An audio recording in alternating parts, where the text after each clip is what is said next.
Peace. This is your host, Selah Shalom, and this is the Cosmon Teachings in the words of Jehovah and his angel ambassadors from the Cosmon Bible Owaspi. And the topic of discussion today is called The Life, Death, and Resurrection of Brahma, the first Bible of India. Being of Brahma, a man chosen by God for the children of India, given an account of Brahma becoming an Aisu and of his labor and his resurrection after death. It's been stated in the past that Abraham and Brahma were the same people, but now we have the truth revealed that there were two different people chosen by God at the same period of time, both being descendants of the Shemitic line of people. Brahma was born in India while Abram was born in Persia.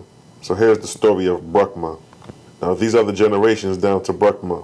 God's first book, chapter 14, verse 1 through 11, it states, "These are the races of Brahma: Gand, Shun, Gama, Vis, Ram, Zarel, Max, Shriv, Vat, Un, and Delta, each 1,000 years, of Gema and Delta in the upper country Wawagan, were born Gusim and Hagu by Gema, and by Delta Yats Ramus, Borgul, Otisiv, and Riv.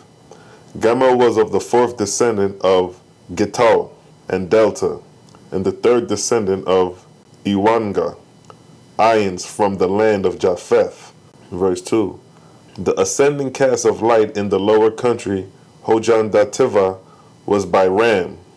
First then Zarel, Ion migrants from the land of Ham, then Shriv, then Vat, then Gans, then Un, the half-breed drunks, then Shun, and then this." Verse 3. "Jehovah, who by the Brahmins was called Omazd, sent his light to the earth world once for every 100 generations, and the light fell upon his sons, prepared from before the births by the angels of Omaz. Of the times before the submerge of Pan, each cycle was called one man, and the length of his life 3,000 years. Verse 4. "But of the time after, Omaz commanded the nations of the earth to be rated as a man, and it was so. Omaz said, that man may not be confounded, thou shalt number Osiris with the generations that believed not, except in the sun. But of the Zarathustrians, their number shall be as those who survived in the darkness of his cycle." Verse 5. "Which were Zarathustra from the races of Shun and this, and after Zarathustra, Haman. Of Haman, Ranchakaka, who begot Zor, who begot Theo, who begot Endasa, who begot Mor, who begot Ramsat. These were tribes of the Zarathustrian order who rejected idols, lords, gods, saviors, kings, and queens, and all other rulers on the earth or in the heavens above the earth, except Omaz, the Creator. And in him had faith that to do righteously and practice good works made the best, nearest perfect man." Verse 6. "The light by the voice was lost in the 600th year after Zarathustra, but regained in Ramsat by the Ions, whence came the tribe Lojan, who begot Thungala Ogrif, who begot Sabanaj, and from him to Watashai, which were 44 generations. The voice always came to the chief rabbi." Verse 7. "In Shusa king, the voice was lost, but again restored by the Ions, whose heirs were called Wasinshang, who begot Avar, who begot Argavagana, who begot Ben-Hoama, from who was descended 30 generations, the chief rabbi whom could hear the voice." Verse 8. "Ben-Huama numbered the faiths of his day, and there were of them 4,000 men, women, and children, and all other nations and tribes in India were adulterers." Verse 9. "Through the descendants of Ramsat, the voice was again regained by the Ions through a tribe called Shriviata, who begot Thimsaga, who begot Friava Margulama, who bred with the Ions and begot Thais, who begot with the Ions Anu, who begot the Ions Maha, who begot with the Ions Bra, who had both voice and power from the Father, and he was called Brahma because of his great wisdom." Verse 10. "The angels of Omaz had prophesied, saying, Out of thy seed shall come one called Brahma, who shall have su'is with power. Things that were revealed to Zarathustra have been lost, but shall be recovered in Brahma." Verse 11. Rumsat had prophesied, moreover, with the coming of Brahma is the end of the Ayin race in SHEM, or Vindhya. Now the light of Brahma. God's first book, chapter 14, verse 14 through 23, it states, verse 14, Brahma said, have all men stars? Behold, since my childhood up, I have had a star above my forehead. Verse 15, no man could answer Brahma. They said, Brahma is foolish with all his wisdom. Verse 16, Brahma asked the star, who art thou? Verse 17, God said, I am thy star, I am the light of the second heaven. Verse 18, Brahma asked, what is thy name, O star, thou mysterious light? Verse 19, God said, call me Ormazd, I am the same light that spoke to Zarathustra in the olden time. Verse 20, Brahma asked, who art thou, O Ormazd, thou voice of light?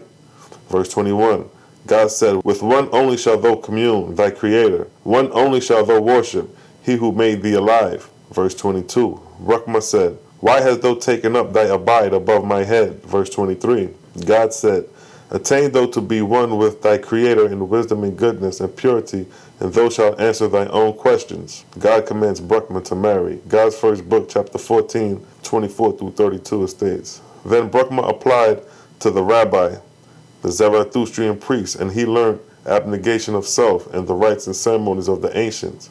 Verse 25, when Brahma was grown up, God said to him, arise on the morrow, my son, and I will lead thee into another country, where thou shalt marry and settle down for a long season.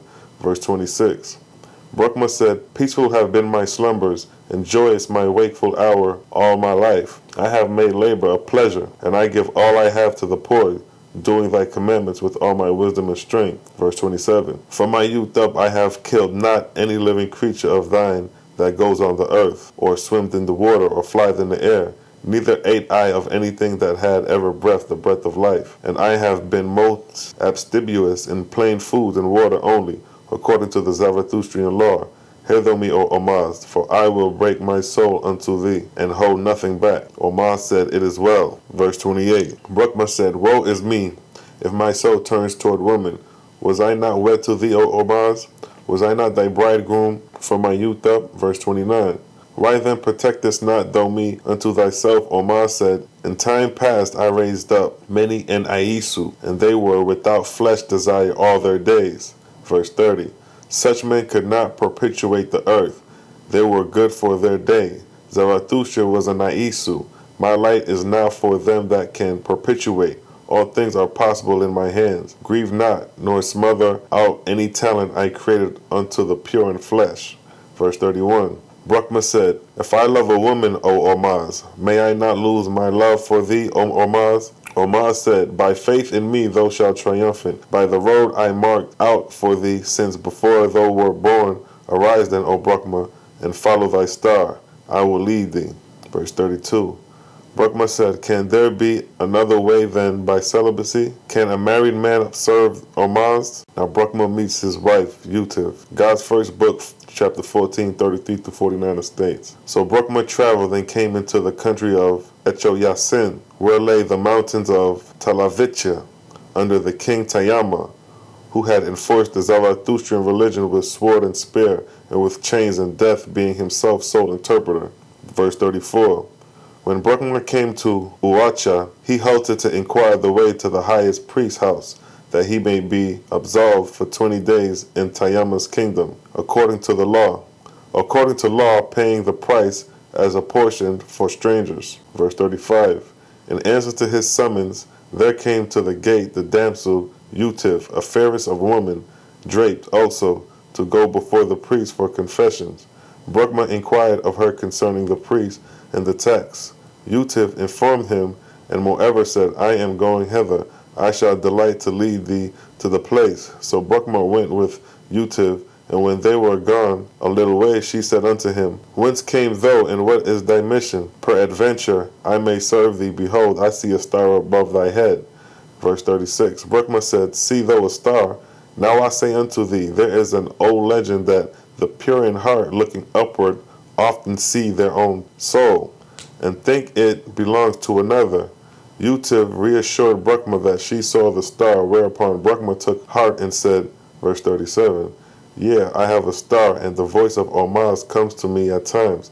For some years I strove to be a priest, for I saw the wickedness of the world, and moreover, the tyrant and torture of the church. And my soul cried out for the oppressed who had faith in the Great Spirit, more than in the priests.